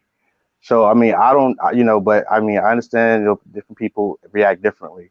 So, I don't know. I'm infuriated, extremely infuriated, but what is justice? What justice are we going to get is my question, because everybody got suggestions, but I don't see anything being, I don't really see anything happening right now. People got crazy suggestions for justice. Somebody said, our justice is going to be when we leave the country. And I'm like, and go where? Right. Where we going to go back to Africa with all the heat and the famine and the locusts? You know, like we going to die within 6 months. Like it's I don't know. You know, so I keep my We gotta thoughts to figure it myself. out. That's for sure. We gotta figure it out. For For real, us you in know. our future, like can we live like this another 100 years? Another, like Well, I definitely don't think the police the police should be reformed. I do think it does need a complete sweep. You know, you can't keep how many times you going to keep reforming the same tainted clay. You know, so I do think that needs to change. I don't think that police officers should have guns with bullets in it necessarily. I think the bullets should be rubber bullets. That's just me. Because they had plenty of rubber bullets for these protests. I mean, where all these bullets come from? They had thousands to shoot at all the protesters. What do you have them stored up for? What's the purpose of them if you ain't using them for those bullets? Should be used for people, not real like real hollow point bullets and shit like that. So I don't know, Right. It's just my thoughts, but yeah, this is a heavy topic, so I don't really have too much more to say on that. It's all good. Without getting your channel flagged or offending many. It's probably already flagged this video. You know this video ain't monetized. But thank you, Juno. I appreciate you. No problem. Take it easy. You too. Look, y'all, I have been online for an hour and a half. I don't know if let me see. Hold on. Since some of y'all on camera, I'm gonna take y'all. Hold on. Hello, Miss T. Hi. How you doing? Sorry, I started coughing. I'm doing great. I actually saw the live video from the Bodycam on DJ Vlad's. You saw it on here too. If you just getting here though, I've been on an hour and a half. That's what we started with. Yeah, I was cooking. Sorry, but it's so unfortunate. I'm just overseeing all these black men being assassinated before our eyes.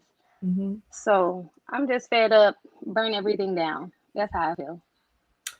Not burn everything down. Justice. Well, what about knowing that the people who are really burning these things down are Caucasian people and we getting blamed for it? How about that? Well, that's unfortunate. But if you remember back in Tulsa, they burned everything down. Yeah. They set bombs. But how about the Wendy's? The Wendy's was apparently owned or was a franchise by a black male. What about that? Now, see, that's unfortunate. That's my point. So we can't go around burning everything down. It happened in the parking lot. Wendy's didn't have anything to do with it, but it's just so unfortunate.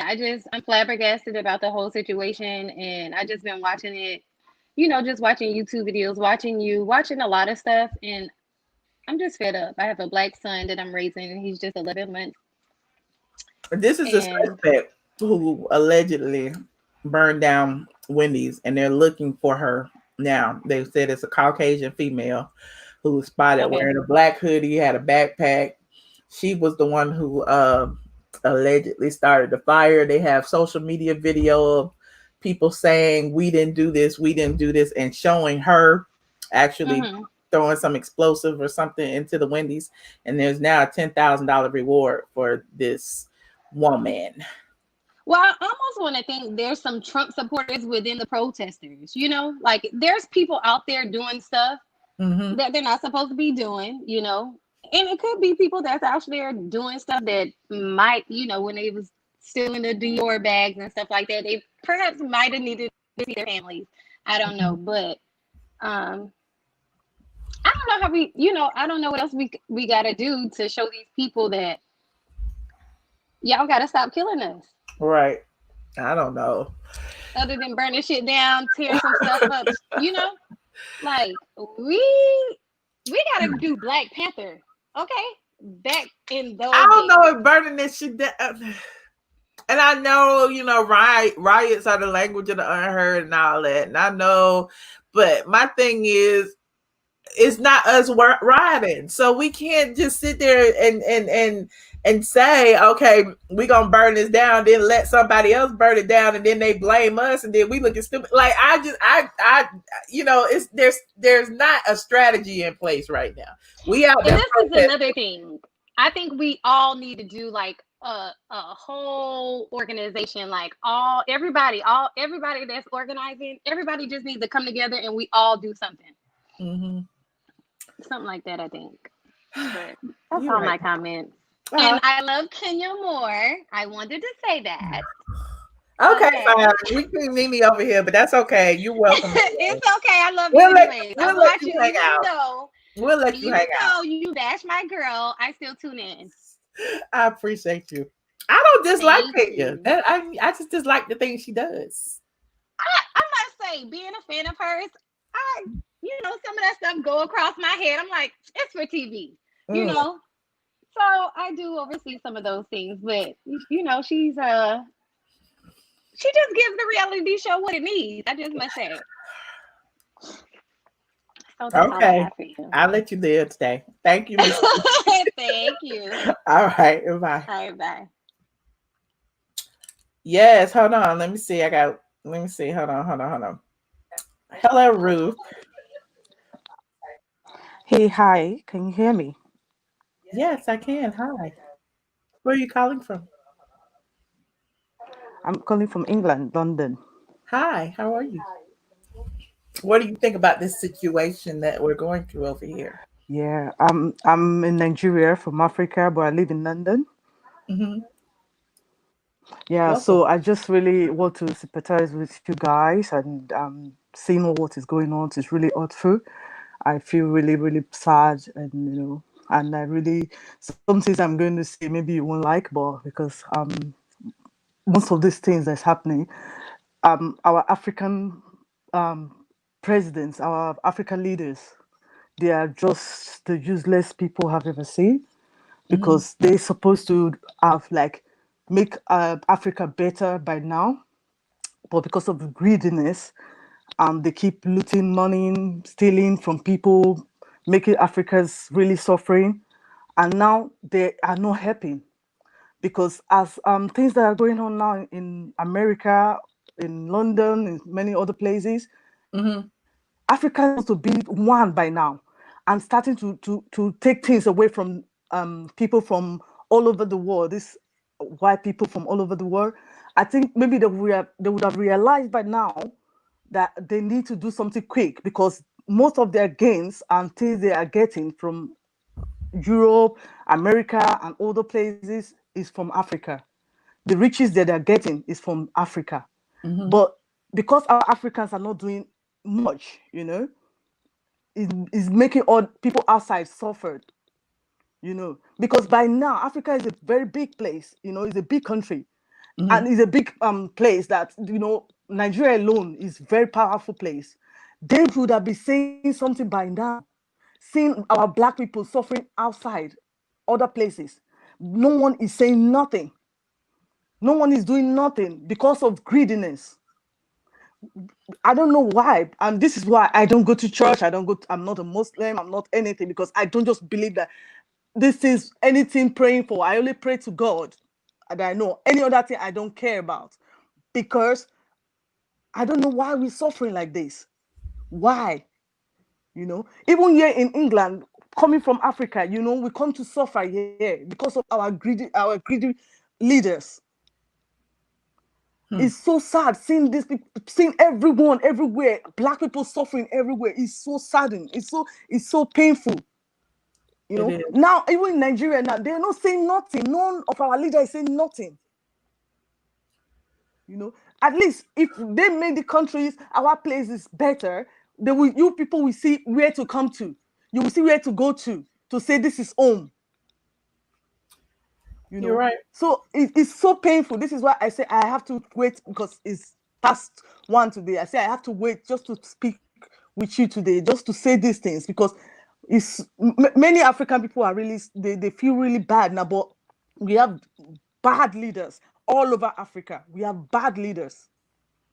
We people are dying even in Nigeria now. Even this COVID-19, sorry, I know you don't like this mention.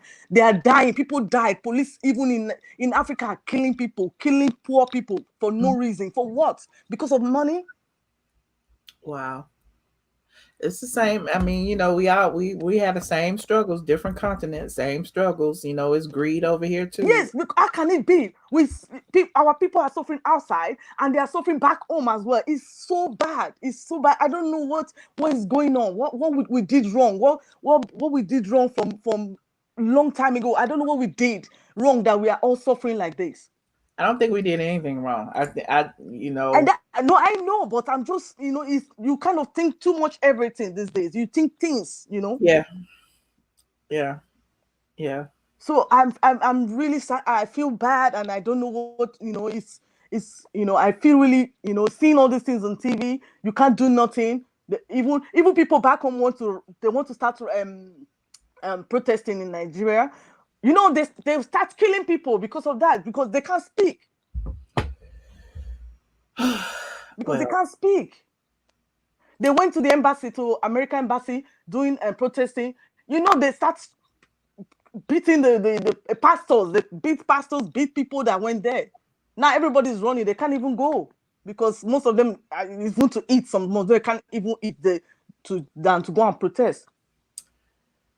So I don't really know, the solution to all this.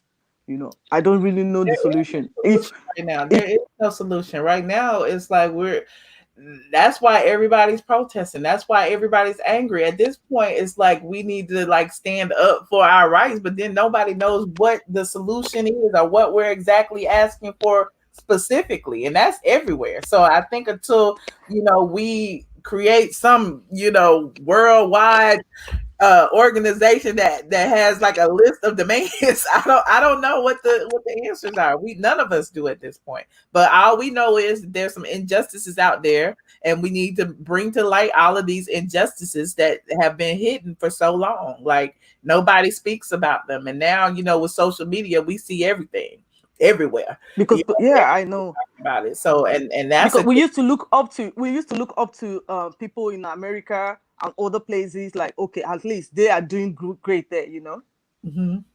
Hello, can you hear me?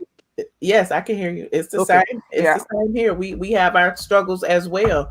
I mean, they may not, at first they weren't as blatant, but at the end of the day, they're still there. So now we are pointing out the obvious. Like, look at this. Like, we're not going to hide this anymore. It wasn't because this man was on drugs or this man was drunk or this man. No. I know. We know that before. Yeah, it's just that everyone has just been quiet.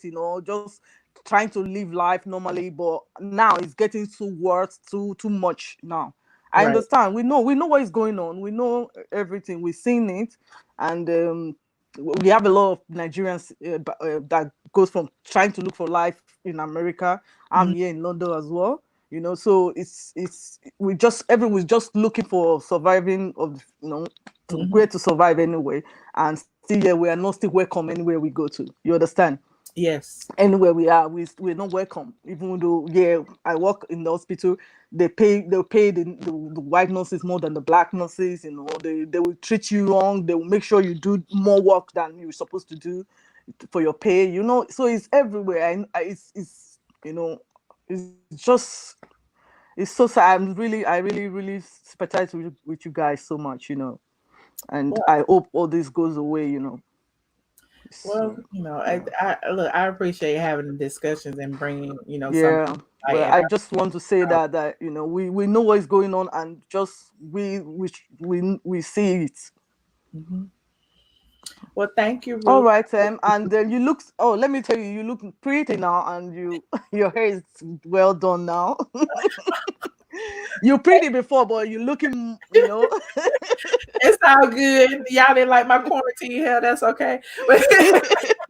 I appreciate you. Thank you, Ruth. All right, then. I'm gonna go to sleep now, so I will leave the chat because I have to sleep. Yeah. All right, bye.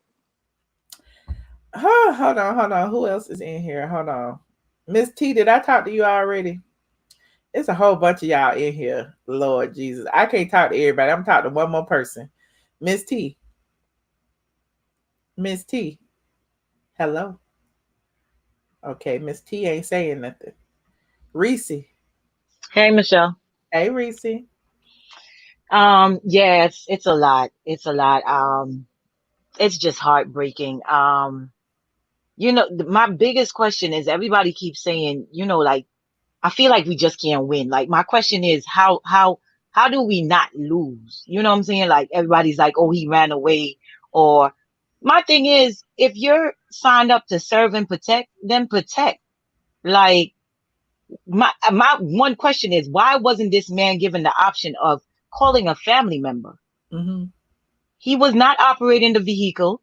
He was not being belligerent to anyone. He was not being aggressive to anyone. Why wasn't he given the option to call a family member? We've seen it done a million times. Like, I don't understand how you shoot someone from behind and think that in any world is going to be justified. I don't understand how, like, we are just in an operational space of just being fearful. Like you said it, like, I remember one day I got in the car and I started driving and I totally freaked out because I didn't have my driver's license on me. And I was literally going up the block, just going up the block 6 minutes away from the house. And I freaked out and I'm just like, it's, how do we not freak out? But then how do we survive the interaction with them? Because no matter what you do, you surrender, you die, you run, you die, you talk, you die. It's just like the outcome is gonna be death. And I know what the young lady called previously, and she said, burn everything down. And yeah, we have that feeling, but that still is not a solution based feeling. Then when you burn everything down, like so many people have said tonight, I have sons, I have daughters, like so in the long run, like you burn everything down, what do they inherit? Like at some point, the game here is to build legacy. You know what I'm saying? And I know that we're fearful right now and we're hurt, but burning everything down still can't be the solution. It's not. Right. You know what I'm saying? So like, I'm telling you, man, it's just like it's to the point where you just shake opening the news. Like, I don't even watch it on TV. Like, if you or one of the DJ or somebody don't post the news, I don't see it because it's too much for me. Like I have 3 brothers, you know what I'm saying? Like, it's a lot. It's just too much. It's nerve wracking. And I just, honestly, my thing is, give me my 40 acres and a mule. I know we were talking about this the other night, but my background is West Indian, man. I know what farming can do. Like, yo, let's do this. Let's so build our community. You're gonna take your acres and your mule. You're gonna plant. Yeah, man. I could grow pumpkins. I could grow squash. We could go back to the barter system. We don't have to worry about money. White people is about money. If we eliminate money, then they not really gonna mess with us. Give me my 40 acres and a mule. I will barter. I will bring you some pumpkin. You can give me some squash. We can make this trade happen. Like, and it may sound funny, but in my mind, that's really where the solution is. Like, until we separate to some extent without the need of them having to, enforce themselves upon us, I don't see us like really coming out of this, because at the end of the day, like somebody said, this is colonization. Like, and I have a European background. We're taught about colonization, and here's the thing, they're going to come at an impasse. We already know, it has already been said that by 2041, brown people are going to be in the majority. And my background. So as an educator, like, the apartheid happened. I don't know if a lot of people know what that looks like, but the apartheid it happened, and it happened dangerously because so many people lost their lives with the burn down process. And the thing about losing life is that there's life lost. And my thing is, we got to find a solution where we're not losing lives, because then our forefathers are losing as well. They fought for us not to lose lives. I don't have the solution. I told you, it's my 40 acres and mule. Give it to me. I will live next to my neighbor playing corn and, you know what I'm saying, do my thing. But we have to find a solution where we're not losing lives, because that's defeating the purpose. Like we should not be like normalizing like losing bodies. Like, man, I'm telling you, like, it's so nerve wrenching, but I'm not okay. Like, after COVID and after George Floyd, Arbery, Breonna Taylor, like, I'm sitting here like, there's still parents at home crying because these losses are happening, not to any fault of their own. We can't normalize losing life. Like, we got to figure out a revolution where we are not losing lives. Like, burning it down, not it, because then they're gonna come twice as hard. And a lot of people are not aware. Like, we still only 16% of this population. Like, give me my 40 acres of mule. Move us to a corner. Like, I know we can survive. You know what I'm saying? Let's do it up. Let's chop it up. If we want to integrate, we integrate. But come on, we got to figure out a revolution where we're not losing lives. It's like people are losing their babies, and we can't. 27 with a daughter, and somebody had to call home. This man just sat here and told you that he's grieving his mother, celebrating his daughter, and he didn't get to go home to that.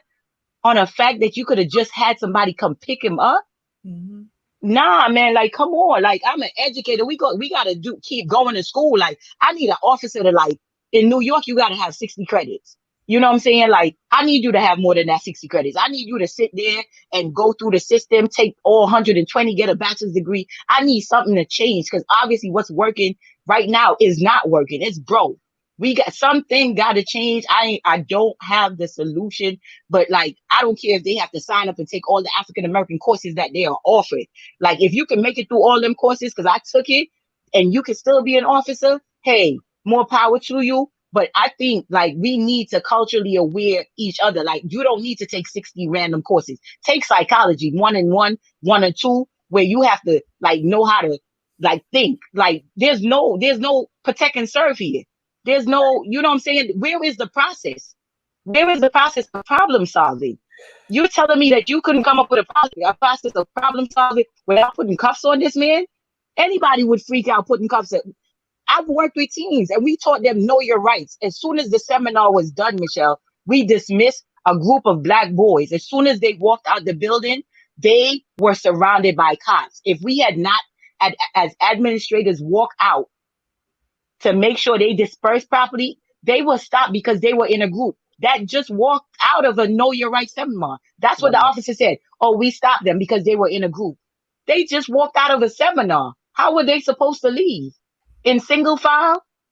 Like, this happens, I'm telling you, like, my hand is shaking. It happens so often, and I don't have a solution, but we got to come up with a revolution where we're not losing lives. We can't go into this thinking that losing lives is okay.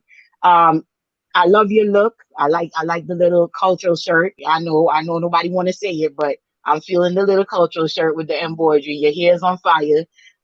Thank you for creating this platform, because you don't even understand how, like, you doing an outstanding job right now, and just giving us this platform to just express ourselves is doing so much. Keep being great, and I rep you. You're a boss, man. Thank you. Have a great night, gang. I appreciate Scott, it. I'm going back to the chat. All right. Thanks, Reese. All right.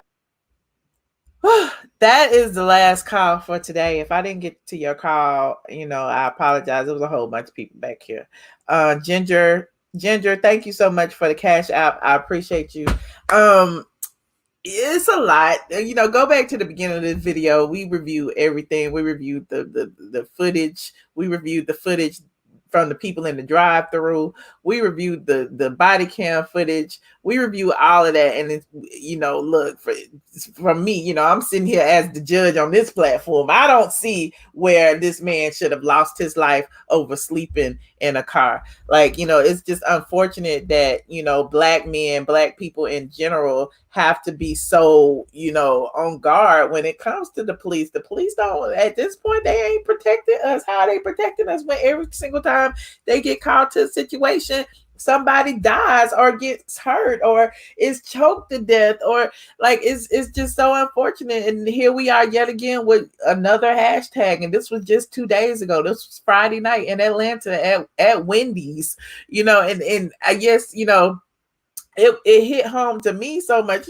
We be out, me and my friends be out late. I'm not gonna say we be drinking and driving, but everybody stops at the Wendy's or the damn Crystals or whatever to get some burgers, to get that alcohol out your system so that you can drive home. And it seemed like that's what he was trying to do. He had pulled over. He was trying to sleep it off. He wasn't on the roads. He was in a private parking lot. How did he end up dead? That's what I want to know. So, clearly, the situation escalated. We saw all of that. Shout out to the trolls in the building. Let the trolls troll. They're going to troll anyway. It don't matter. But it was just, everything is just so unfortunate. Then the protests happened, and then the Wendy's burning down, and everybody calling out how it wasn't us that burnt down the Wendy's, us being anyone of Black African-American descent. It wasn't us. It was a white female captured throwing some type of explosive device into the Wendy's. First, she was throwing it into bushes and things. People that were there have verified that. It's even videos on social media. Again, rewind the video. We showed that too. We showed her picture. There's a $10,000 reward for this Caucasian female who was wearing a black hoodie in 90-degree weather. I mean, you know, it's been happening every single time. It was happening downtown when people were busting windows and fires were being set. It was happening at Lenox Square. It's just happening all around. So I'm not saying that there aren't, you know, African Americans running in and snatching stuff. I'm not saying that at all. But what I'm saying is there are peaceful protests, and the protests started off peaceful, and the agitators started, and the agitators aren't us. That's all. So anyway, you guys, thank you so much for tuning in tonight. I know this was a very long video, 1 hour and 54 minutes. I made it, and I didn't even cry. I thought I was gonna cry. But anyway, go ahead and like this video, please, and thank you. I appreciate it. What are y'all saying in this chat? Racially profiled while being black with a group of other black men. That's every day. We all have our own experiences with police. I know I probably mentioned it before. I got stopped and was they were asking, was that my car? And I'm like, what the hell? I wanted to see my driver's license. My car registered to me. My insurance is in my name. My name may not be as African American as some would like. Michelle Brown is my name. So it's like they were really like trying to harass me over my car before. So this is in Atlanta. So there are, things you would think that wouldn't happen to Atlanta that happen, all the time. So it's just unfortunate. You said give us 3 hours. C. Patterson, I may come back. I gotta eat me some dinner. I gotta take a break. I gotta take an emotional break. Anywho, I appreciate all of you. Shout out to my mods in the building. I'm not going to should I turn my music on? I might as well turn the music. Make it happy on the way out. Let me make it happy on the way out. I don't even think, is the Bluetooth on? Yep, it's on. Hey. Well, thank you. Hey, Nina, look at where are my members at? Are y'all still in here? Ignore her voice. Pretend it's not her. Pretend it's not her. Thank you. Shout out to my Facebook people in the building. Hey, Vanessa. Hey, Adrian. I appreciate you. Look, they're gonna miss Patty, Jazabelle, Reese. Okay, thank you. Hey, Vanessa. If you haven't already liked this video, subscribe to my channel. We ain't had like a whole bunch of people in here tonight, because when we talk about sensitive topics, they don't want to be up in here. We talk about the housewives and stuff, they be in here in droves. That's okay. I appreciate the ones who decide to stick around. Keep the faith, you guys. Keep the faith. I'm here right along with you, keeping the faith. Anyway, don't forget to like this video, subscribe to my channel, visit straightfromtheA.com when I come off my mental health break. I will see y'all later. Get ready, because you about to be an ATLien.